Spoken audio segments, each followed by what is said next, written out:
Isang nakakabinging sigaw ang gumising sa natutulog na mansyon ng mga Balmoria. Sinundan iyon ng mabilis na mga yabag. Isang babaeng gusot ang buhok at puno ng putik ang damit ang nagmamadaling bumaba ng engrandeng hagdanan. Animoy hinahabol ng 10 demonyo. Nang makita si Ricardo Balmoria na nakatayo sa paanan ng hagdan, lalo itong napahagulhol. "Hindi ko na kaya, sir. Mga halimaw ang mga anak ninyo. Mga halimaw sila." Hindi kumurap si Ricardo. Malamig lang niyang tiningnan ang babae habang nilalampasan siya nito at patakbong tinungo ang pinto. Iyon ang ika-15 yaya na sumuko sa loob lamang ng 6 na buwan. Wala na siyang naramdamang gulat o inis. Pagod na lang. Isang malalim at nakakamanhid na pagod. Mula sa itaas ng hagdanan, nakita niya ang panganay niyang si Anton, 12 taong gulang. Nakasandal ito sa pasamano, may ngisi sa mga labi habang pinapanood ang nagaganap na eksena. Hindi na nagsalita si Ricardo. Tinalikuran na lang niya ang lahat at pumasok sa kanyang opisina. Isa na namang araw sa impyernong siya mismo ang gumawa. Makalipas ang ilang oras, kumatok ang kanyang kasambahay na si Manang LV. "Sir, nandito na po yung huling aplikante. Papasukin mo." Walang ganang sagot ni Ricardo.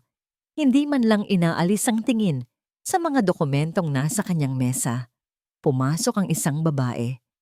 Simple lang ang suot nitong bestida, walang kolorete sa mukha, at ang buhok ay nakapusod lang ng simple. Kung hindi lang ito ang aplikante, iisipin ni Ricardo na isa lang itong ordinaryong bisita mula sa probinsya. "Maupo ka," sabi ni Ricardo. Itinuro ang silya sa harap ng kanyang mamahaling mesa na gawa sa mahogany. Umupo ang babae. Hindi ito nagpakita ng pagkagulat sa karangyaan ng opisina. Tahimik lang itong naghintay. "Luisa Alcaraz?" tanong ni Ricardo. Binabasa ang resume nito. "Taga Laguna.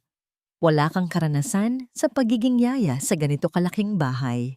Hindi iyon tanong. Iyon ay isang paghatol. "Opo, sir," mahinang sagot ni Luisa. Itinukod ni Ricardo ang kanyang mga siko sa mesa. Pinagsalikop ang mga daliri at tinitigan ng diretso si Luisa. 15. 15 yaya na ang tumakbo paalis sa bahay na to. Ang pinakamatagal ay 1 linggo. "Alam mo ba kung anong papasukan mo, Miss Alcaraz?" Hindi natinag si Luisa sa matalim na titig ni Ricardo. Sa halip, isang kakaibang determinasyon ang lumitaw sa kanyang mga mata. "Alam ko po na 4 ang anak ninyo, sir. At alam ko pong kailangan nila ng tulong." Napatawa ng mapakla si Ricardo. "Tulong? Ang kailangan nila ay isang milagro o baka isang exorcist. Ang mga bata po, kahit gaano pa sila kasutil, may dahilan po kung bakit sila nagkakaganoon." Sagot ni Luisa, buo ang boses. "Hindi po ako natatakot sa mga batang nasasaktan." Natigilan si Ricardo. Mga batang nasasaktan. Sa lahat ng mga babaeng nakausap niya, si Luisa lang ang gumamit ng mga salitang iyon. Ang iba, ang tawag sa mga anak niya ay palaaway, basagulero, demonyo. Pero para kay Ricardo, isang malaking kalokohan ang lahat ng ito. Isang scripted na linya para makuha ang trabaho. "Sige," sabi ni Ricardo. Isinara ang folder. "Magkano ang kailangan mo?" Nagulat si Luisa. "Sir? Ang sahod. Doblehin ko ang hinihingi mo. Triplehin ko pa kung gusto mo. Basta't patinuin mo ang mga anak ko at huwag kang magpakita sa akin hanggat maaari." Yumuko si Luisa. "Kahit ano pong sahod ang ibigay ninyo, sir, nandito po ako para sa mga bata." Napailing na lang si Ricardo. "Manang LV?" Sigaw niya. "Ihatid mo siya sa mga bata." Paglabas nila ng opisina, sumunod si Ricardo sa di kalayuan. Nagmamasid. Nakita niya kung paano hinarang ng 4 niyang anak si Luisa sa sala. Si Anton sa gitna, matalim ang tingin. Sa magkabilang gilid niya ang kambal na sina Maria at Clara. 10 taong gulang, magkayakap ang mga braso at parehong nakataas ang kilay. Sa likod naman nila, nagtatago ang bunso, Si Miguel, 6 na taong gulang, mahigpit ang hawak sa laylayan ng damit ng kanyang kuya. Sino ka? Mayabang na tanong ni Anton. Ngumiti lang si Luisa. Isang nangiting hindi pilit, isang ngiting kalmado. Ako si Luisa, ang bago ninyong tagapag-alaga. Sinubukan siyang tapilukin ng kambal nang maglakad siya palapit, pero nagawa niyang manatiling balanse. Huminto siya sa harap nila at dahan-dahang lumuhod para maging kapantay ng kanilang mga mata. Hindi ako nandito para saktan kayo, sabi niya sa mahinang boses. Nandito ako para makinig. Nanonood lang si Ricardo mula sa kanyang kinaroroonan, naghihintay ng pagsabog. Ngunit walang nangyari. Tinalikuran lang ng mga bata si Luisa at naglakad paalis. Pero wala ang karaniwang sigawan at pagbabato ng mga gamit. Lumipas ang buong araw na may kakaibang katahimikan sa mansyon. Nagkulong lang ang mga bata sa kani-kanilang kwarto. Nagkulong din si Ricardo sa kanyang opisina. Para sa kanya, ito ang kapayapaan. Gabi. Malalim na ang gabi at tapos na sa trabaho si Ricardo. Habang paakyat siya sa hagdanan, narinig niya ito. Isang mahinang pag-iyak. Galing ito sa kwarto ni Miguel. Sanay na siya rito. Gabi-gabi, binabangungot ang bunso niya. Hinahayaan na lang niya. Ano pa bang magagawa niya? Ngunit biglang bumukas ang pinto ng kwarto sa tabi ng kay Miguel, ang guest room kung saan tumutuloy si Luisa. Dahan-dahang lumabas ang anino nito at pumasok sa kwarto ng bata. Dahil sa kuryosidad, sumunod si Ricardo. Sumilip siya sa bahagyang nakabukas na pinto. Hindi binuksan ni Luisa ang ilaw. Sa liwanag lang ng buwan na tumatagos sa bintana, nakita ni Ricardo na umupo ito sa gilid ng kama ni Miguel. Hindi niya ginising ang bata. Hinaplos lang niya ang buhok nito. At pagkatapos, nagsimula siyang kumanta. Isang pamilyar na oyayi, isang kantang matagal na niyang hindi naririnig. Tulog na, bunso ko, anghel ng buhay ko. Naramdaman ni Ricardo na naninikip ang kanyang dibdib. Ang mga kamay niya ay biglang nanlamig. Iyon ang kantang palaging inaawit ni Maribel. Kinabukasan, maagang nagising si Luisa. Naramdaman niya ang bigat ng hamon sa kanyang harapan, ngunit kasabay nito ay isang hindi maipaliwanag na determinasyon. Ang mga batang iyon, sa likod ng kanilang bagsik, ay humihingi ng saklolo at naririnig niya iyon ng malinaw. Pagbaba niya sa kusina, nandoon na si Manang LV, naghahanda ng almusal. Good morning po, Manang. Bati ni Luisa nang may ngangiti. Ay iya, good morning. Ganting bati ni Manang LV na may halong pagtataka. Akala ko'y isa ka na rin sa mga multong nagmamadaling lumaya sa bahay na to. Napangiti lang si Luisa. Hindi po ako aalis, Manang. Pwede po ba akong magluto ng almusal para sa mga bata? Lalong nagulat ang matanda, pero pumayag din ito. Isang simple at masustansyang almusal ang inihanda ni Luisa. Itlog, sinangag at mainit na tsokolate. Dinala niya ang tray sa malaking lamesa sa dining hall, ngunit walang mga batang bumaba. Hindi siya nagalit. Kumuha siya ng 4 na maliliit na tray, isinali ng pagkain at isa-isang inakyat sa kwarto ng mga bata. Unang kwarto, kay Anton, nakalock. Kumatok siya ng 3 beses. Anton, dinala ko na ang almusal mo. Iiwan ko lang dito sa labas ng pinto, ha? Walang sumagot. Ngunit bago umalis, kumuha si Luisa ng isang piraso ng papel mula sa kanyang bulsa. Isang drawing ng paboritong superhero ni Anton, si Captain America, na siya mismo ang gumuhit kagabi. Isinilid niya iyon sa ilalim ng pinto. Sunod, ang kwarto ng kambal na sina Maria at Clara. Bukas ang pinto. Pagpasok niya, nakita niya ang dalawa na nagbubulungan sa isang sulok. Inilapag niya ang 2 tray sa kani-kanilang study table.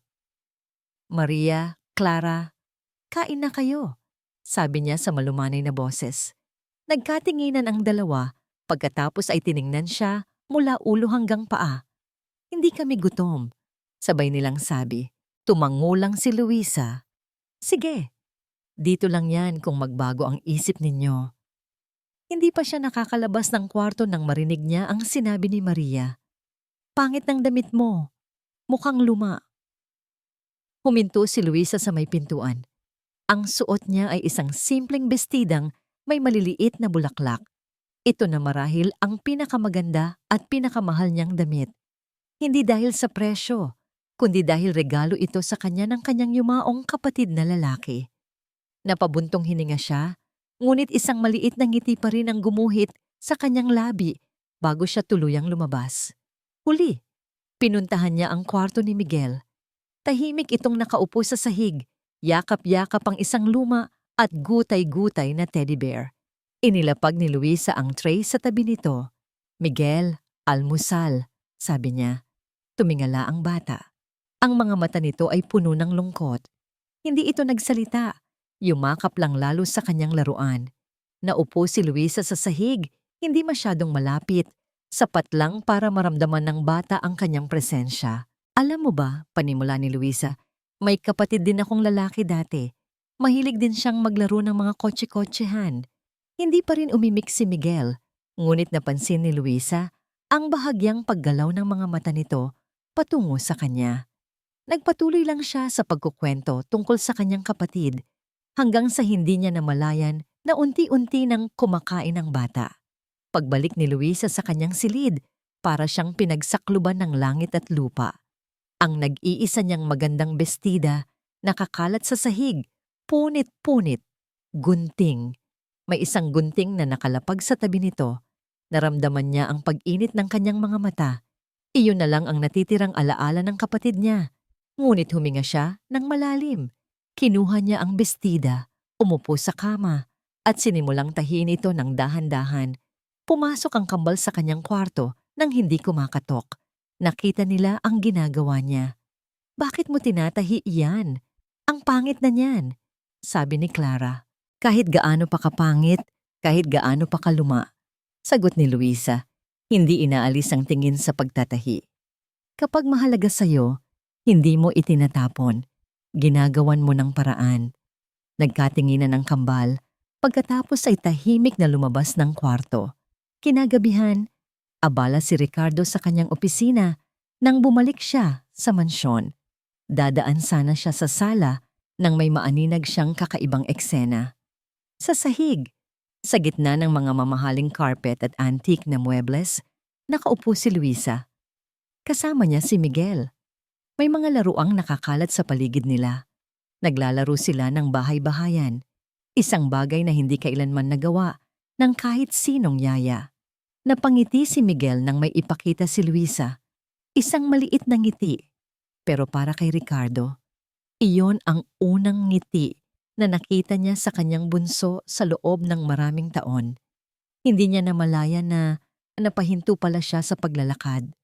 Pinanood niya lang sila mula sa dilim. Hating gabi, isang malakas na ulan ang bumubuhos sa labas. Nagising si Ricardo sa isang mahinang pag-ungol.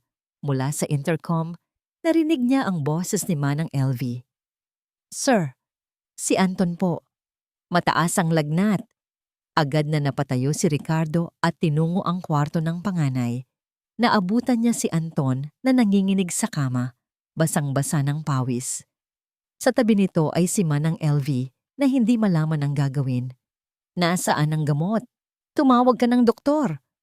Utos ni Ricardo, ramdam ang sariling pagkataranta. Biglang bumukas ang pinto at pumasok si Luisa. Kalmado ang kanyang mukha. Ako na po, sir, sabi niya. May dala siyang palanggana ng maligamgam na tubig at bimpo. Maingat niyang pinunasan si Anton. Kumuha siya ng gamot mula sa first aid kit at sa hindi malamang dahilan, walang pag-aalinlangang ininom ito ng bata. Buong gabi, hindi umalis si Luisa sa tabi ni Anton. Si Ricardo, sa halip na bumalik sa kanyang silid ay nanatili sa labas ng pinto, nakasandal sa pader, nakikinig. Sa kalagitnaan ng kanyang pagkadiliryo, narinig ni Ricardo na nagsalita si Anton. Isang salitang bumasag sa puso niya. Mama. Natahimik ang buong kwarto. Pagkaraan ng ilang sandali, narinig ni Ricardo ang sagot ni Luisa, isang bulong na puno ng lambing. Nandito na si Mama. Matulog ka na. Napapikit si Ricardo. Sa sandaling iyon, ang babaeng simple mula sa Laguna ay hindi lang isang yaya. Sa mga mata ng kanyang anak at marahil, pati na rin sa kanya, siya ay naging isang kanlungan. Kinabukasan, ibang Ricardo Valmoria ang pumasok sa dining hall para mag-almusal. Kagabi, hindi siya gaanong nakatulog. Paulit-ulit na naglalaro. Sa isip niya ang eksena sa kwarto ni Anton. Ang pag-aalaga ni Luisa at ang bulong nitong, nandito na si Mama. Isang bahagi niya ang gustong magalit. Sino ang babaeng ito para angkinin ang titulong yon? Ngunit mas malakas ang bahaging nakaramdam ng pasasalamat. Inaasahan niyang dadatnan ang karaniwang tahimik at tensyonadong umagahan. Ngunit ngayon, nakaupo na ang 4 niyang anak sa kani-kanilang silya. Nasa tabi nila si Luisa, nilalagyan ng pagkain ang kanilang mga plato. Walang nagsasalita, pero wala rin ang dating puot sa hangin. Umupo si Ricardo sa kabisera ng mesa. Habang humihigop siya ng kape, isang bagay ang pumukaw sa kanyang pansin. Si Anton, ang rebeldeng panganay niya, ay pasimpleng kumuha ng isang bulaklak na sampagwita mula sa flower vase sa gitna ng mesa. Nang akala nitong walang nakatingin, mabilis niya itong inilagay sa baso ng tubig ni Luisa. Hindi na malaya ni Ricardo na napatigil siya sa pag-inom. Nakita niya ang bahagyang pagkagulat sa mukha ni Luisa nang mapansin nito ang bulaklak. Tumingin ito kay Anton. Hindi nagsalita si Anton, yumuko lang ito at nagpatuloy sa pagkain. Pero kitang-kita ang pamumula ng kanyang mga tainga. Ngumiti lang si Luisa. Isang maliit at simpleng ngiti. Pero para kay Ricardo, ang ngiting iyon ay tila nagdala ng sinag ng araw sa malamig na umaga. Buong araw, hindi mapakali si Ricardo sa opisina. Ang imahe ng bulaklak at ng nangiti ni Luisa ay hindi maalis sa isip niya. Umuwi siya ng mas maaga kaysa karaniwan. Naabutan niya si Luisa sa hardin, mag-isang dinidiligan ang mga rosas ni Maribel. Ang mga rosas na matagal nang nalalanta dahil walang gustong mag-alaga. Nilapitan niya ito. Miss Alcaraz. Lumingon si Luisa, bahagyang nagulat. Sir Ricardo, maaga po yata kayo. Ricardo na lang, sabi niya. Hindi rin alam kung bakit niya yon sinabi. Kamusta ang mga bata? Mabuti naman po. Naglalaro po sila sa loob. Sagot ni Luisa. Ipinagpatuloy ang pagdidilig. Natahimik sila sandali. Ang maririnig lang ay ang lagaslas ng tubig mula sa hose. Tungkol sa pamilya mo sa Laguna, panimula ni Ricardo, naghahanap ng sasabihin. Sila lang ba ang kasama mo? Huminto sa pagdidilig si Luisa. Isang anino ng lungkot ang dumaan sa kanyang mga mata. Opo, ang nanay at tatay ko na lang po. Dati po may kapatid akong lalaki. Bunso. Anong nangyari? Tanong ni Ricardo. Naaksidente po siya noong bata pa kami. Kasama niya ako noon, sabi ni Luisa. Ang boses ay tila nanggagaling sa malayo. Kaya siguro ganito na lang ang pag-aalaga ko sa mga bata. Para ko na rin pong binabawi yung mga pagkakataong hindi ko na naibigay sa kapatid ko. Ngayon naintindihan ni Ricardo ang lahat. Ang walang katapusang pasensya. Ang pag-unawa. Hindi ito isang trabaho lang para kay Luisa. Ito ay isang misyon, isang paghilom. Hindi na siya nagsalita. Tumayo lang siya roon, pinapanood ang babaeng dahan-dahang binubuhay muli ang hardin na akala niya'y patay na. Oras ng hapunan. Isang kakaibang amoy ang sumalubong kay Ricardo. Amoy ng lutong bahay. Adobong manok po. Paborito po kasi ng tatay ko, sabi ni Luisa habang inihahain ang pagkain. Sa unang pagkakataon, sabay-sabay silang kumain na walang nagdadabog o nag-aaway. Tahimik sa simula, hanggang sa nagkwento si Luisa. Isang nakakatawang kwento tungkol sa isang alaga nilang aso sa Laguna na nahulog sa ilog dahil sa paghabol sa isang manok. Simple lang ang kwento, corny pa nga para sa iba. Ngunit sa paraan ng pagkukwento ni Luisa na may kasamang aksyon at iba't ibang tono ng boses, hindi napigilan ng kambal na mapangiti. Pati si Anton ay may bahagyang nanggisi sa labi at doon nangyari ang milagro. Si Miguel, ang bunso niyang palaging malungkot, ay biglang tumawa. Isang malakas, dalisay, at masayang tawa na umalingaw-ngaw sa buong dining hall. Natigilan ng lahat. Napatingin sila kay Miguel na para bang ngayon lang nila ito narinig. Napatingin si Ricardo kay Luisa. Nakangiti ito. Ang mga matay nagniningning habang pinagmamasdan ang bata. Naramdaman ni Ricardo ang isang bagay na matagal na niyang kinalimutan. Isang mainit na kuryenteng gumapang sa kanyang dibdib. Sa gitna ng pagtawa ng kanyang anak, ang tanging nakikita niya ay ang babaeng nagdala ng himig pabalik sa kanilang tahanan. Pagkatapos ng hapunan, tahimik ang lahat habang paakyat sa kanilang silid. Hinatid ni Ricardo si Luisa sa pinto ng kwarto nito. Isa itong bagay na hindi niya ginagawa, ngunit ngayon, parang yun ang pinakatamang gawin. Salamat, sabi ni Ricardo. Para sa lahat. Trabaho ko po yun, Sir Ricardo, sagot ni Luisa. Bahagyang nahihiya. Tumangulang si Ricardo. Tatalikod na sana si Luisa para pumasok sa kanyang silid nang hindi niya napigilan ang sarili. Luisa. Lumingon ito.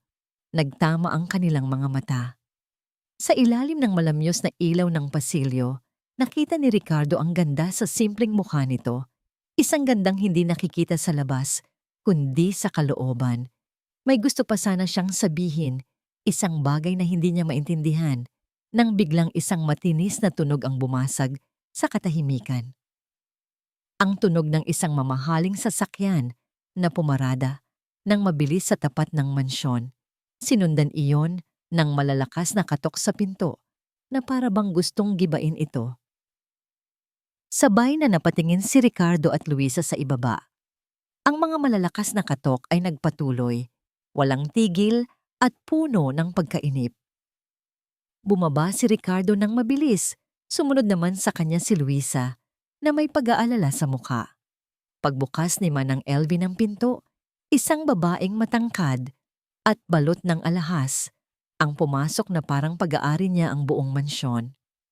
Nakasuot ito ng itim na bestida na bumabagay sa malamig at matapobre nitong aura. Doña Herminia, gulat na sabi ni Ricardo. Ang ina ng yumaon niyang asawa. Hindi pinansin ni Doña Herminia ang pagbati ni Ricardo. Ang mga mata nito ay agad na dumapo kay Luisa. Sinusuri ito mula ulo hanggang paa na may halong pandidiri. At sino naman ito? Tanong ng matanda. Ang boses ay kasing talim ng patalim. Siya si Luisa Alcaraz, ang bagong yaya ng mga bata. Sagot ni Ricardo. Naramdaman ang biglaang paglamig ng hangin sa paligid.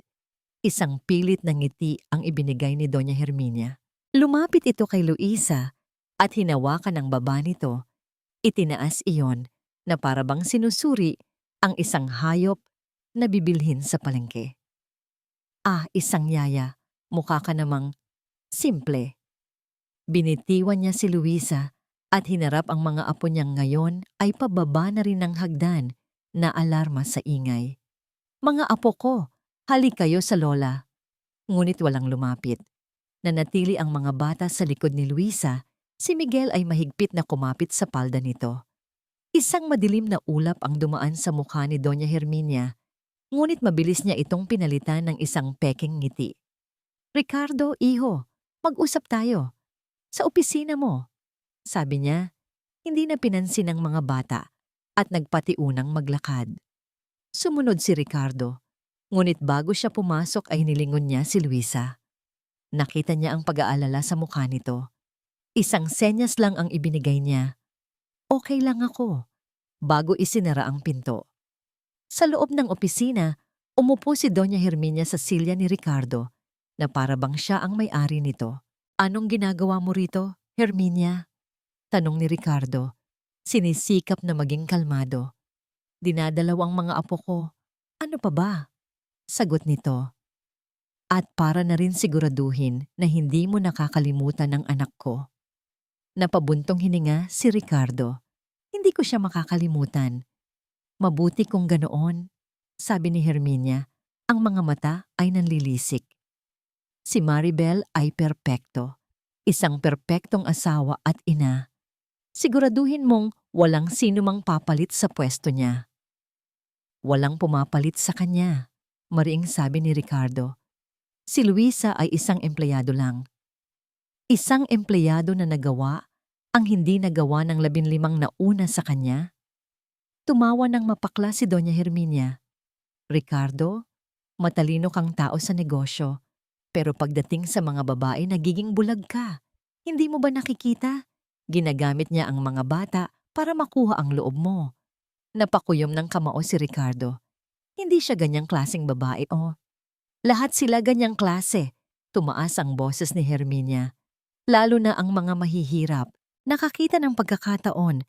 Kaya kakapitan ka hanggang sa maubos ka. Huwag mong hayaang malinlang ka ng paawa epekto niya. Gumising ka, Ricardo. Isipin mo na lang ang kahihiyan na idinulot ni Maribel sa pangalan ng pamilya natin. Hahayaan mo bang mangyari ulit yun? Ang pagbanggit sa pangalan ni Maribel ay parang isang suntok sa sikmura ni Ricardo. Ang sakit ng kataksilan, ang kahihiyan, bumalik ang lahat ng yon. Konde, iho, paglalambing ni Doca Herminia sa kanyang boses. Pinoprotektahan lang kita. Ayokong makita kang masaktan ulit. Tumayo ito at lumapit sa kanya. May inilabas itong isang brown envelope mula sa kanyang mamahaling bag. Iniabot niya ito kay Ricardo. Ano to? Tanong ni Ricardo. Isang bagay na dapat matagal mo nang nalaman, sabi ni Herminia. Isang katotohanan na sinubukan kong itago para protektahan ang alaala ng anak ko. Pero ngayon kailangan mo nang malaman ang buong katotohanan para protektahan ang sarili mo. Nag-aalangang kinuha ni Ricardo ang envelope. Nanginginig ang mga kamay niya habang binubuksan ito. Sa loob, may ilang piraso ng papel. Mga opisyal na dokumento. Binasa niya ang nakasulat sa itaas. DNA test result. Napatingin siya kay Herminia, naghahanap ng sagot. Basahin mo. Utos nito. Binasa ni Ricardo ang mga resulta. Ang pangalan niya. Ang pangalan ni Anton. Resulta, 0% probability of paternity. Ang pangalan ng kambal, 0%. Ang pangalan ni Miguel, 0%. Paulit-ulit niyang binasa. Hindi makapaniwala ang kanyang mga mata. Bawat salita, bawat numero, ay parang isang karayom na tumutusok sa kanyang puso. Ang mga anak na inalagaan niya, kahit na may galit, ay hindi pala kanya. Ang huling koneksyon niya kay Maribel ay isa palang malaking kasinungalingan. Nabuwal siya sa isang silya, hindi makahinga. Ang sakit ay mas matindi pa kaysa noong una niyang nalaman ang tungkol sa mga kalaguyo ni Maribel. Ngayon, naiintindihan mo na? Bulong ni Doña Herminia sa kanyang tainga. Ang boses ay puno ng lason. Hindi mo sila kadugo, Ricardo. Sila ang buhay na simbolo ng kahihiyan na iniwan sa'yo ni Maribel. At ang babaeng yan, sabay turo sa direksyon ng pinto, ay gagawin ang lahat para makuha ang yaman na dapat ay para sa tunay na Valmoria. Napatingin si Ricardo sa pinto. Ang isip ay gulong-gulo. Ang imahe ni Luisa na nakangiti, na nag-aalaga sa mga bata, ay biglang nagbago. Naging imahe ito ng isang manggagamit. Isang ahas na dahan-dahang pumapasok sa kanyang buhay. Ang init na naramdaman niya kanina ay biglang naging yelo. Ang pag-asa ay naging galit. Ang paghanga ay naging matinding pagdududa. Naramdaman ni Luisa ang pagbabago kinabukasan din.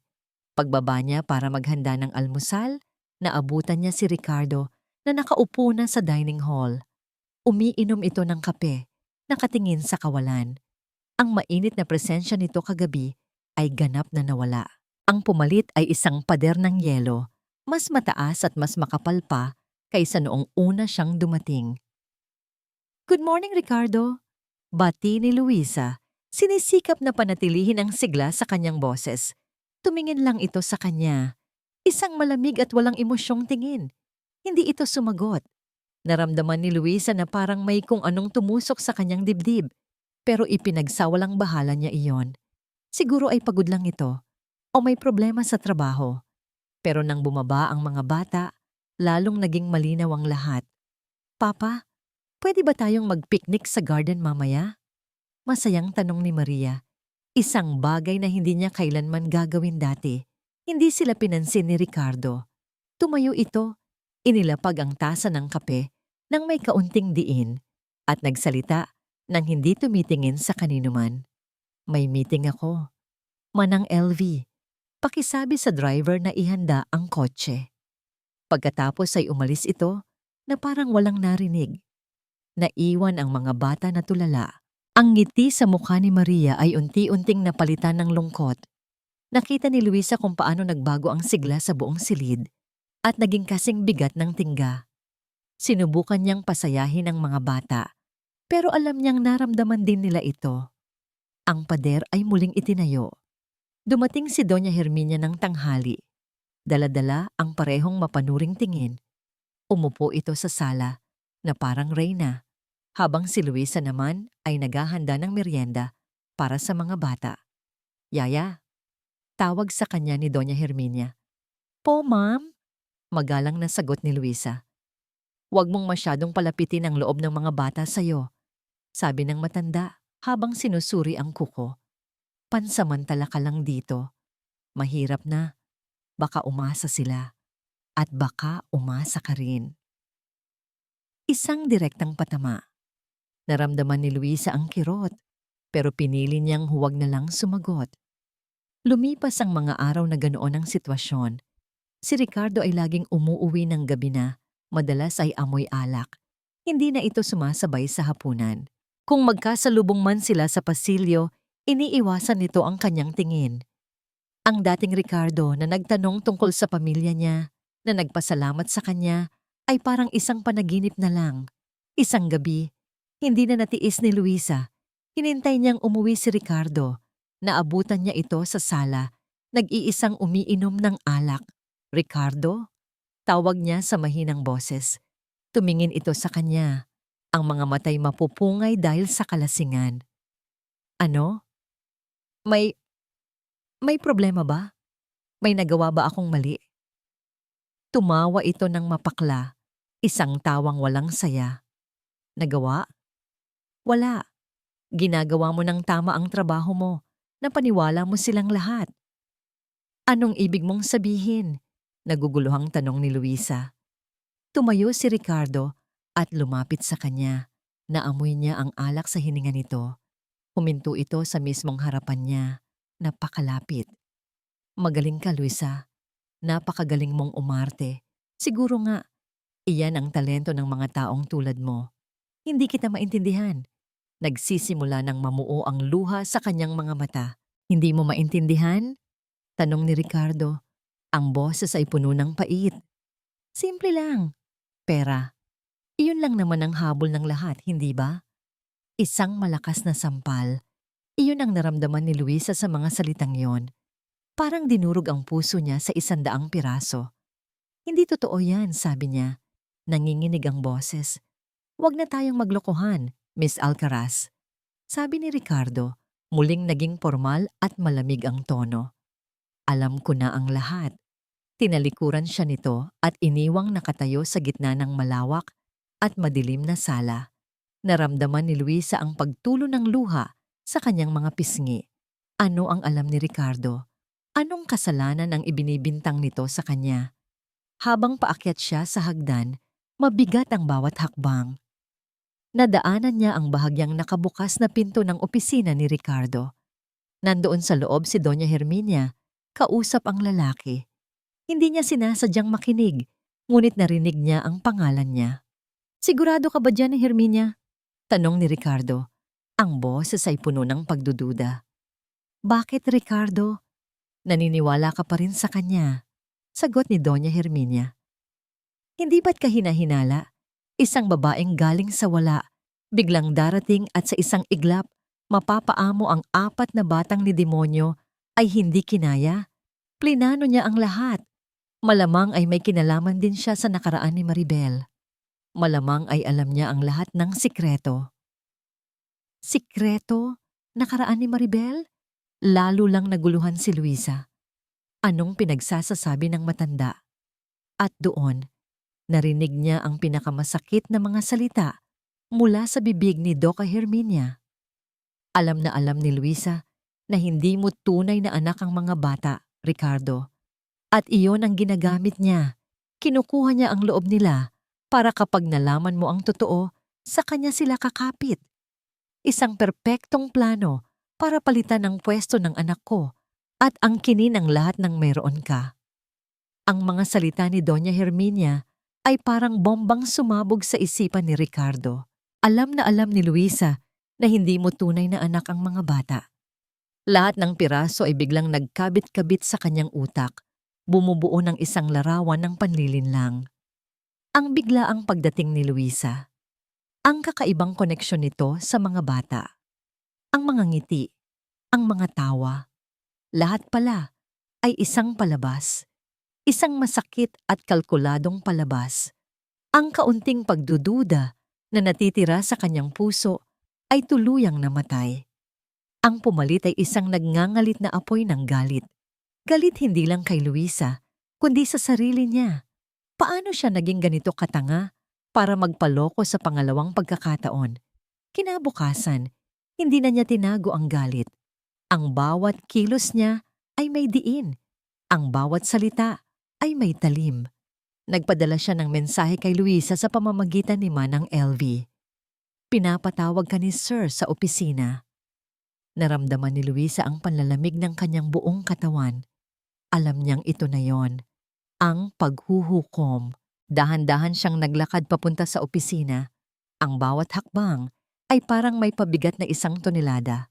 Pagbukas niya ng pinto, naroon na ang dalawa. Si Ricardo, nakatayo sa likod ng kanyang mesa. Ang muka ay kasing tigas ng bato. Si Doña Herminia, nakaupo sa isang silya na parang isang reynang naghihintay ng isang execution. May isang mapanuyang ngiti sa kanyang mga labi. Maupo ka. Malamig na utos ni Ricardo. Hindi umupo si Luisa. Nanatili siyang nakatayo sa gitna ng silid.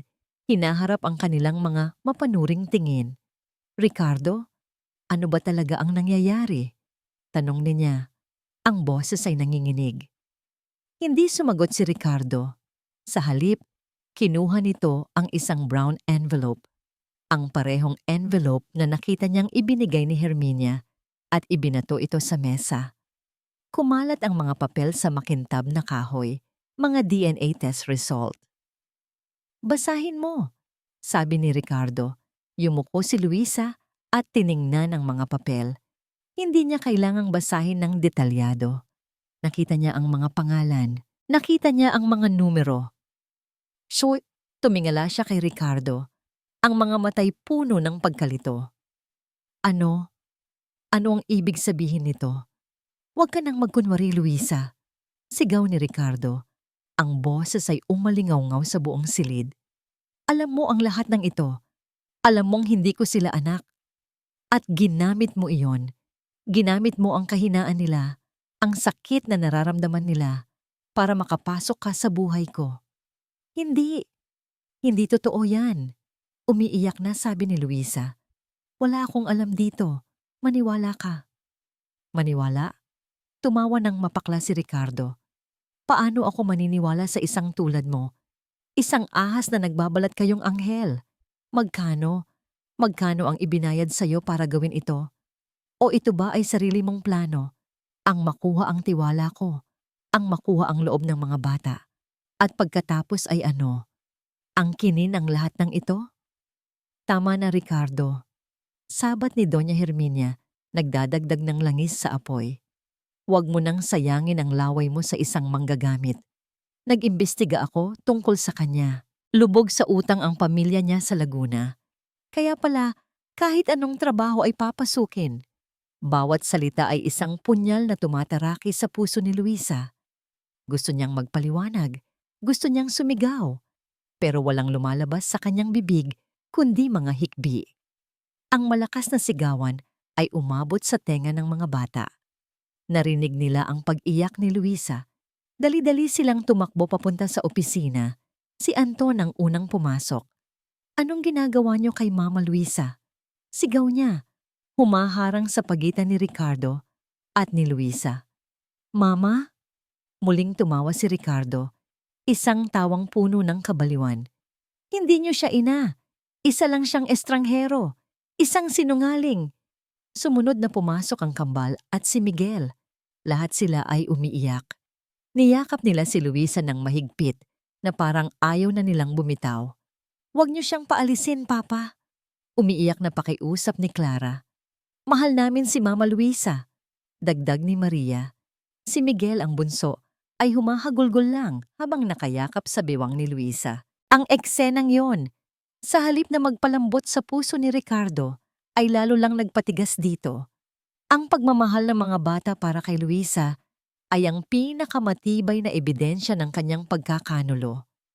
Nagtagumpay siya, nagtagumpay ang plano niya. "Mga anak," sabi ni Ricardo sa isang boses na hindi na nila halos makilala sa sobrang lamig. "Bumitaw kayo." Hindi gumalaw ang mga bata. Napatingin si Ricardo kay Luisa, ang mga matay nag-aapoy sa galit. "Sinabi ko nang bitawan mo sila." "Ricardo, parang awa mo na." Pagmamakaawa ni Luisa, huwag sa harap ng mga bata. Ang pagmamakaawa niya ang huling tulak na kailangan ni Ricardo. Ang pagtatanggol niya sa mga bata ay isang huling akto sa kanyang palabas. Itinuro niya ang pinto. Ang kanyang kamay ay nanginginig sa galit. "Umalis ka sa pamamahay ko," sabi niya. Dahan-dahan at may diin sa bawat salita. At pagkatapos, isinigaw niya ito ng buong lakas, isang sigaw na puno ng sakit at pagkasuklam. "Umalis ka na. Ngayon din."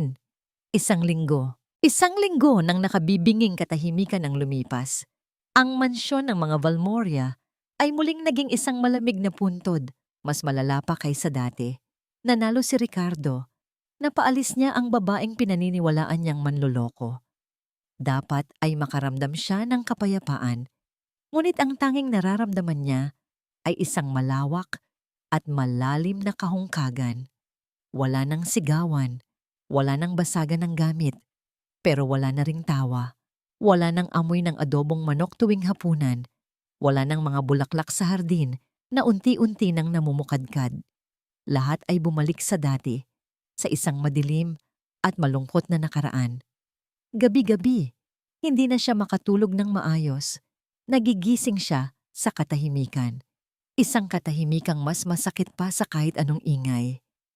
Isang gabi, habang naglalakad siya sa pasilyo, narinig niya ang isang mahinang bulong mula sa kwarto ni Miguel. Hindi ito iyak, hindi ito ungol ng isang binabangungot. Kakaiba. Dahan-dahan siyang sumilip sa pinto. Sa liwanag ng munting ilaw sa tabi ng kama, nakita niya si Miguel. Nakaupo ito, yakap-yakap ang isang bagay. Ang luma at kulay rosas na alampay na palaging suot ni Luisa sa kanyang balikat. Niyayakap iyon ni Miguel na para bang yun ang pinakamahalagang bagay sa mundo. At may ibinubulong ito. Lumapit pa ng kaunti si Ricardo. Sapat lang para marinig. "Mama Luisa, balik ka na po." Isang munting tinig na puno ng pakiusap. Parang sinaksak ang puso ni Ricardo. Isang sakit na mas matindi pa sa galit ang kanyang naramdaman. Dahan-dahan niyang isinara ang pinto. Hindi makayanan ng tanawin. Hindi niya kayang harapin ang kalungkutang siya mismo ang may gawa. Kinabukasan, sa hapagkainan, sinubukan niyang bumawi. Pinagsilbihan niya ang mga bata. Inilagay ang pagkain sa kanilang mga plato. "Anton, kumain ka na," sabi niya sa pinakalmadong boses na kaya niyang gawin. Tiningnan siya ni Anton. Ang mga mata nito ay walang emosyon. Pagkatapos ay tiningnan nito ang plato ng pagkain sa kanyang harapan. At sa isang mabilis na kilos, itinulak niya ito ng malakas. Nalaglag ang plato sa sahig, kumalat ang pagkain, at nabasag ito sa maraming piraso. Hindi namin kailangan yan, sigaw ni Anton. Ang boses ay basag sa galit at pag-iyak. Ang kailangan namin, si Mama Luisa. Tumayo ito, dinuro si Ricardo. Masama ka, Papa. Ikaw ang pinakamasamang tao sa buong mundo. Pinaalis mo siya. Pagkatapos ay tumakbo ito paakyat sa kanyang kwarto. Sinundan ng kambal na kapwa, humahagulgol. Naiwan si Miguel, nakayuko sa kanyang silya. Ang maliliit na balikat ay nanginginig sa pag-iyak. Naiwan si Ricardo na mag-isa sa gitna ng nabasag na pinggan at kalat na pagkain. Ang tunog ng pagbasag ay umalingaw-ngaw sa kanyang tainga. Isang perpektong simbolo ng kanyang wasak na pamilya. Dumating si Doña Herminia kinahapunan. Dala-dala ang mga mamahaling laruan at damit. Sinubukan niyang suyuin ang mga bata. Mga apo, tingnan ninyo ang dala ni Lola. Mga bago ninyong laruan. Ngunit walang lumapit. Tiningnan lang nila ang mga regalo at pagkatapos ay tinalikuran siya. Pumasok sila sa kani-kanilang kwarto at isinara ang pinto. Walang hiya talaga ang babaeng yon. Narinig ni Ricardo na sabi ni Herminia, puno ng pagkainis. Tingnan mo ang ginawa niya sa mga bata. Nilason niya ang mga isip. Hindi na kumibo si Ricardo. Ang mga salita ni Herminia ay wala ng epekto sa kanya. Ang tanging naririnig niya ay ang nakabibinging katahimikan ng kanyang bahay. Ang tagumpay niya ay lasang abo. Gabi. Nagkulong si Ricardo sa kanyang opisina. Napapaligiran ng mga dokumento ng kumpanya, ngunit hindi niya mabasa ang mga ito. Ang isip niya ay lumilipad. Sa tawa ni Miguel, sa pasasalamat sa mga mata ni Anton, sa ngiti ni Luisa, biglang may kumatok sa pinto. Ang kanilang matagal ng katiwala. Sir, sabi nito, may dumating pong package para sa inyo. Iwan mo na lang dyan. Walang ganang sagot ni Ricardo. Pero sir, pagpapatuloy ng katiwala. Medyo importante po yata. Matagal na po itong nasa post office, ngayon lang daw po na-release. Galing po sa opisina ng abogado ni Dr. Ramirez. Si Dr. Ramirez, ang matandang doktor ng pamilya nila. Ang doktor na nag-alaga kay Maribel. Ang doktor na pumanaw na noong 1 buwan. Napaupo ng tuwid si Ricardo. Ano? Iniabot ng katiwala ang isang malaki at medyo lumanang package. Nakasulat dito ang kanyang pangalan. At sa ilalim nito, may isang sulat kamay na instruksyon. Para kay G. Ricardo Valmoria lamang, ibigay lamang pagkamatay ko. Nanginginig ang mga kamay ni Ricardo habang pinupunit niya ang selyo ng package. Isang pakiramdam ng kaba at takot ang biglang gumapang sa kanyang buong katawan. Anong mensahe mula sa isang patay ang kailangan niyang malaman? Sa loob, mayroong 2 bagay. Isang makapal na sobrang nakasilyado pa at isang maliit, luma at leather-bound na diary. Inuna niyang buksan ang sobre, isang sulat kamay mula kay Dr. Ramirez, ang sulat ng isang matanda, ngunit matatag pa ring kamay. Mahal kong Ricardo, kung binabasa mo ito, nangangahulugan na wala na ako sa mundong ito. At sa wakas, malaya na akong sabihin ang katotohanang matagal nang bumabagabag sa aking konsensya. Patawarin mo ako, iho, sa naging bahagi ko sa panlolokong sumira sa buhay mo. 11 taon na ang nakalipas. Pagkatapos ng 1 taon ninyong pagsasama ni Maribel na walang nabubuong anak, lumapit sa akin ang iyong biyenan, si Doña Herminia. Inutusan niya akong gumawa ng isang pekeng medical result, isang resulta na magsasabing ikaw, Ricardo, ay baog at hindi kailanman magkakaanak. Napahinto sa pagbabasa si Ricardo. Ang paghinga niya ay tila nahinto. Baog? Ako? Nagpatuloy siya sa pagbabasa. Wala akong nagawa. Tinakot niya ako. Ginamit niya ang mga koneksyon niya para sirain ang lisensya at buhay ko kung hindi ako susunod. Sa ngalan ng reputasyon at sa desperadong pagnanais na magkaroon ng tagapagmana ang inyong pamilya, itinulak niya si Maribel sa isang sitwasyong walang kawala. Siya ang pumili ng mga lalaki. Siya ang nag-ayos ng lahat. Ginawa niyang isang bilanggo ang sarili niyang anak sa isang kasinungalingang siya ang may akda. Si Maribel ay hindi isang masamang babae, Ricardo. Isa siyang biktima. Biktima ng isang mapagkontrol at sakim na ina. Nabitiwan ni Ricardo ang sulat. Tumama ito sa sahig, ngunit hindi niya ito pinansin. Ang isip niya ay umiikot. Sinusubukang iproseso ang lahat. Si Herminia, siya ang may pakana ng lahat. Isang laro. Isang masalimuot na laro para sa pera at pangalan. At si Maribel? Ang galit niya kay Maribel ay biglang naglaho. Napalitan ng isang matinding awa at pagsisisi. Gaano kaya kabigat ang pinagdaanan nito? Ang mabuhay sa isang kasinungalingan araw-araw habang katabi ang lalaking mahal niya? Napatingin siya sa maliit na diary.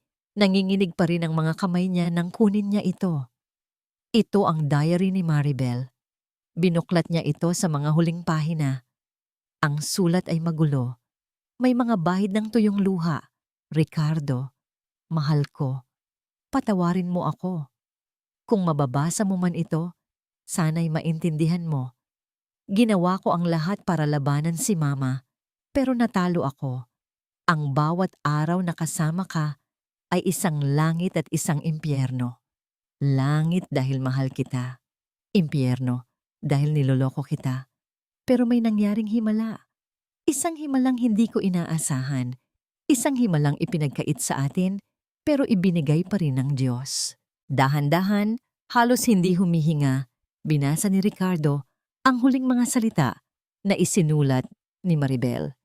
Isang gabi may nangyari sa atin. Gabing pareho tayong lasing at malungkot. Hindi ko yun makakalimutan. At pagkatapos ng 9 na buwan, ang resulta ay si Miguel, ang bunso natin. Si Miguel ay anak mo, Ricardo. Tunay na anak mo, dugo mo at laman. Pero hindi ko masabi, papatayin ako ni Mama. Papatayin niya ang pag-asa natin. Patawarin mo ako, mahal ko. Patawarin mo ako sa kahinaan ko. Bumagsak ang diary mula sa kanyang mga kamay. Ang hangin ay tuluyang nawala sa kanyang mga baga. Si Miguel, ang bunso niyang palaging malungkot. Ang batang halos hindi niya pinapansin dahil sa galit. Ang batang gabi-gabing hinahanap si Mama Luisa ay anak niya. Ang katotohanan ay isang malaking alon na rumagasa at nilunod siya. Si Herminia ang demonyo, si Maribel ang biktima. At siya ang hangal, isang mayabang na hangal na hinusgahan ng lahat. At si Luisa, ang pangalan nito ay sumagi sa kanyang isipan na parang kidlat. Si Luisa, na walang ibang ginawa kundi ang mahalin ang mga batang hindi niya kaano-ano. Ang mga batang itinuring niyang sarili niyang tinik na rosas. At ano ang ginawa niya? Ipinagtabuyan niya ito. Tinawag niya itong ahas. Sinaktan niya ito sa paraang pinakamasakit. Gumuho ang mundo ni Ricardo Valmoria. Napayuko siya sa kanyang mesa, ang mga balikat ay nanginginig. At doon, sa gitna ng katahimikan ng kanyang opisina, sa harap ng katotohanang sumampal sa kanya ng buong lakas, humagulgol siya. Isang iyak na puno ng sakit, puno ng panghihinayang. Isang iyak ng isang lalaking nawala ang lahat dahil sa sarili niyang kamangmangan. Tumingala siya. Ang mukha ay basang-basa ng luha. Nakita niya ang ulan na nagsisimulang pumatak sa labas ng bintana. Alam na niya ang kailangan niyang gawin. Mabilis siyang tumayo, kinuha ang susi ng kanyang kotse at tumakbo palabas ng opisina, palabas ng kanyang madilim na mundo. Ang amoy ng basang lupa at sariwang halaman ang bumubuo sa hangin ng Laguna. Dito, ang buhay ay simple. Para kay Luisa, ang simpleng buhay na ito, ang kanyang naging kanlungan matapos ang bagyo sa mansyon ng mga Valmoria. Isang linggo na siyang nakabalik. Araw-araw, tinutulungan niya ang kanyang ina sa mga gawaing bahay at ang kanyang ama sa maliit nilang taniman sa likod bahay. Sinusubukan niyang maging abala, sinusubukan niyang ngumiti. Ngunit tuwing sasapit ang gabi, sa katahimikan ng kanyang maliit na silid, bumabalik ang lahat. Ang mga alaala, ang tawa ni Miguel, ang mga tanong ng kambal, ang unti-unting paglambot ni Anton, at ang mga mata ni Ricardo, mga matang puno ng pag-asa, bago napalitan ng galit na hindi niya maintindihan.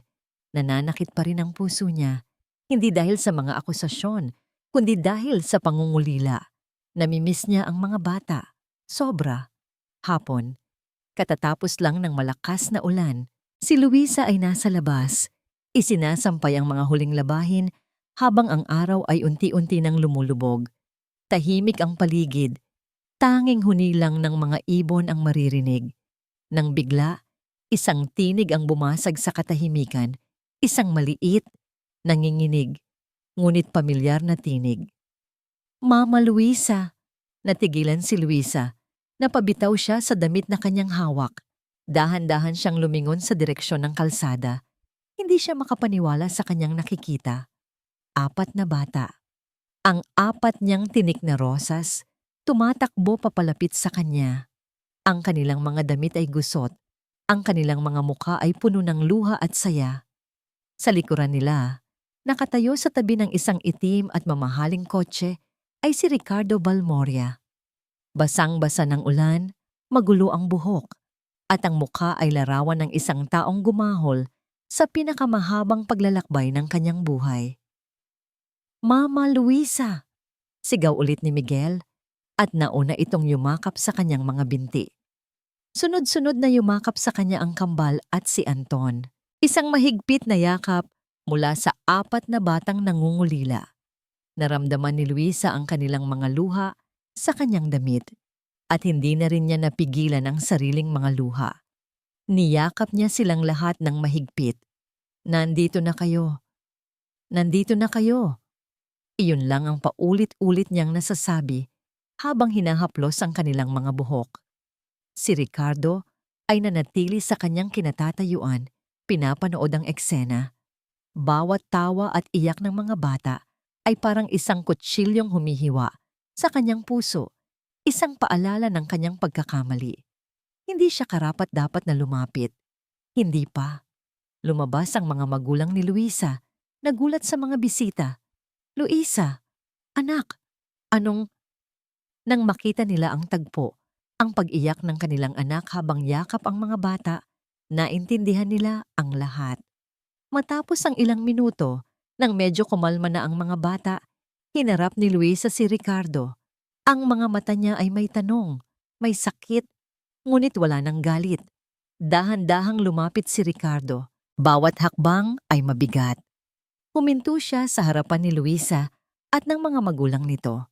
At doon, sa harap nilang lahat, sa basang lupa ng kanilang simpleng bakuran, dahan-dahan siyang lumuhod. Nagulat ang lahat, lalo na si Luisa.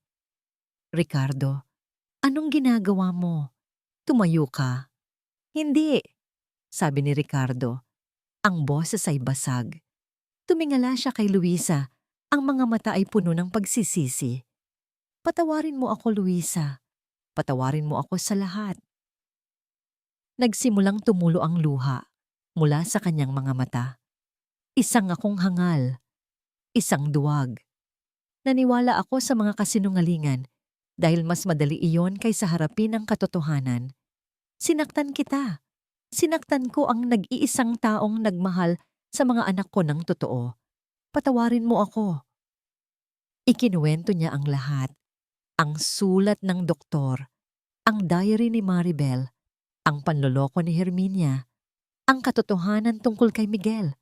Habang nagsasalita siya, ang natitirang sakit sa puso ni Luisa ay unti-unting napalitan ng awa. Tumayo ka na, Ricardo, sabi niya ulit. Sa pagkakataong ito ay mas malumanay na. Tinulungan niya itong tumayo. Nang biglang, isang kotse na naman ang humarurot at pumarada sa kanilang tapat. Isang kotse na mas magarbo, mas mayabang. Bumukas ang pinto At bumaba si Doña Herminia. Ang mukha ay nag-aapoy sa galit. Malamang ay sinundan niya si Ricardo. "Ricardo? Anong kabaliwan to?" Sigaw niya. "Babalik ka sa babaeng to. Matapos ang lahat." Nakita niya ang mga bata na nakakapit kay Luisa. "At kayo?" Sigaw niya sa mga apo. "Mga walang utang na loob. Halik kayo rito." Walang gumalaw. Mas lalo lang humigpit ang kapit nila kay Luisa. Hinarap ni Doña Herminia si Luisa. "Ikaw, mang-agaw, ahas. Paano mo nagawang lasunin ang isip ng apo ko at pati na rin ng manugang ko? Layuan mo ang pamilya ko." Akmang susugurin ni Doña Herminia si Luisa ng isang katawan ang humarang sa kanya, si Ricardo. Sa unang pagkakataon, tumayo si Ricardo ng buong tatag, hindi para sa kanyang yaman o pangalan, kundi para sa pamilyang nasa likod niya. "Tama na, Herminia," sabi niya. Ang boses ay malamig at puno ng awtoridad na hindi pa naririnig ni Herminia mula sa kanya. "Tapos na ang mga kasinungalingan mo." Nakatayo si Ricardo sa pagitan ni Doña Herminia at ni Luisa. Sa likod niya, ramdam niya ang init ng mga batang nakakapit sa babaeng naging kanilang kanlungan. Sa harap niya, nakita niya ang mukha ng kasamaan, balot sa mamahaling pampaganda at alahas. "Anong sinasabi mong kasinungalingan?" Nang gagalaiting tanong ni Doña Herminia. "Ako ang nagsasabi ng totoo. Ang babaeng yan ang manloloko." "Hindi," mariing sabi ni Ricardo. "Ikaw. Ikaw ang nanloko sa aming lahat, mula pa sa simula." Isang malamig na ngiti ang binitawan ni Ricardo, isang ngangiting hindi pa nakikita ni Herminia kailanman. "Alam ko na ang lahat. Ang pekeng resulta, ang pagpilit mo kay Maribel, ang diary." Bawat salitang binibitawan niya ay parang isang dagok na nagpapaputla sa mukha ng matanda. "Alam ko ang ginawa mo sa anak mo. At alam ko na ang katotohanan tungkol kay Miguel." Sa pagbanggit sa pangalan ni Miguel, tuluyang gumuho ang depensa ni Doña Herminia. "Hindi, hindi totoo yan." "Tapos na ang laro mo, Herminia," sabi ni Ricardo. "Hindi ka na pwedeng manakit pa ng kahit sino. Hindi ka na pwedeng lumapit sa mga bata. Hindi ka ina. Hindi ka naging tunay na ina kay Maribel. At sigurado, hindi kita ituturing na pamilya." Tumingin siya sa mga magulang ni Luisa. Pagkatapos ay kay Luisa. "Sila ang pamilya ko ngayon. Hindi mo magagawa sa akin to, Ricardo." Nagbabantang sigaw ni Herminia. "Akin ang mga batang yan. May karapatan ako." "Wala kang karapatan," mahinahong sagot ni Ricardo. "At sisiguraduhin kong kahit ang batas ay hindi papanig sa'yo. Umalis ka na, bago pa kita ipakaladkad sa mga pulis." Naiwang nakanganga si Doña Herminia. Ang kanyang kapangyarihan, ang kanyang kontrol ay biglang naglaho. Tiningnan niya ang mga bata sa huling pagkakataon. Ang mga matang dati puno ng pagmamalaki ay ngayon puno na ng pagkatalo. Pagkatapos ay tumalikod ito, pumasok sa kanyang magarang kotse at humarurot paalis. Nilamon ng alikabok ng simpleng kalsada sa Laguna. Nang mawala na ang kotse, isang malalim na katahimikan ang bumalot sa kanila. Binitawan ng mga bata si Luisa at dahan-dahang lumapit kay Ricardo. Si Anton, ang pinakamatapang, ang unang yumakap sa kanya. "Sorry, Papa," bulong nito. Niyakap ni Ricardo ang panganay ng mahigpit. "Ako ang dapat mag-sorry, anak, sa inyong lahat." Isa-isa silang yumakap sa kanya. Nang si Miguel na ang yumakap, binuhat niya ito. Ang anak niya, ang tunay niyang anak. Hinalikan niya ito sa noo. Sinusubukang bawiin ang lahat ng nawalang panahon. POV. Luisa, pinanood ni Luisa ang mag-aama. Ang puso niya ay puno ng magkahalong emosyon. Saya, dahil buo na ulit sila. Lungkot, dahil alam niyang hindi na siya parte nito. Tapos na ang trabaho niya. Nang matapos ang madamdaming sandali, hinarap siya ni Ricardo. Ang mga bata ay nasa tabi pa rin nito, nakahawak sa kanyang mga kamay. "Luisa, Panimula ni Ricardo. Lumapit ito sa kanya hanggang sa ilang pulgada na lang ang pagitan nila. Alam kong wala akong karapatang humingi pa ng kahit ano. Matapos kitang saktan, itaboy. Pero nandito ako ngayon, hindi bilang amo mo. Huminga siya ng malalim. Tiningnan niya si Luisa ng diretso sa mata. Ang mga mata nito'y puno ng sinseridad at isang bagay na hindi pa nakikita ni Luisa dati. Isang bagay na parang pag-ibig. Nandito ako bilang isang lalaking nagkamali, isang amang naging bulag, at isang taong natutong magmahal dahil sa'yo. Hinawakan niya ang kamay ni Luisa. Hindi ako makapangangako ng isang buhay na walang problema. Hindi ko maibabalik ang mga nasayang na panahon. Pero ipinapangako ko, mula sa araw na ito, hinding-hindi na ulit ako magdududa sa'yo. Ipinapangako kong poprotektahan kita at ang mga bata, anuman ang mangyari. Luisa, sabi niya, ang boses ay nanginginig. Gusto mo bang bumalik sa amin? Hindi bilang yaya, kundi bilang ilaw ng aming tahanan. Bilang pamilya namin? Hindi ito isang magarbong proposal. Walang singsing, walang nakaluhod. Ngunit para kay Luisa, ito ang pinakatotoo at pinakamagandang alok na narinig niya sa buong buhay niya. Tumingin siya sa mga bata. Ang mga mata nila ay nagmamakaawa, puno ng pag-asa. Tumingin siya kay Ricardo, isang lalaking winasak ng nakaraan pero handang bumuo ng bagong kinabukasan. Ngumiti si Luisa, isang ngingiting nagmula sa kaibuturan ng kanyang puso. At sa gitna ng paglubog ng araw sa Laguna, tumango siya. Oo, Ricardo. Oo. 6 na buwan ang lumipas. Ang mansyon sa Batangas ay hindi na madilim. Ang mga bintana ay laging bukas. Hinahayaang pumasok ang liwanag at ang halakhak ng mga bata. Sa hardin, ang mga rosas ni Maribel ay namumulaklak ng buong ganda. Sa ilalim ng isang malaking puno, may nakalatag na picnic blanket. Si Ricardo ay nakahiga sa damuhan habang si Miguel ay nakakalong sa kanya, nagbabasa ng isang libro. Ang kambal naman ay naghahabulan. Ang kanilang mga tawa ay sumasabay sa ihip ng hangin. Si Anton ay abala sa pag-sketch sa isang tabi.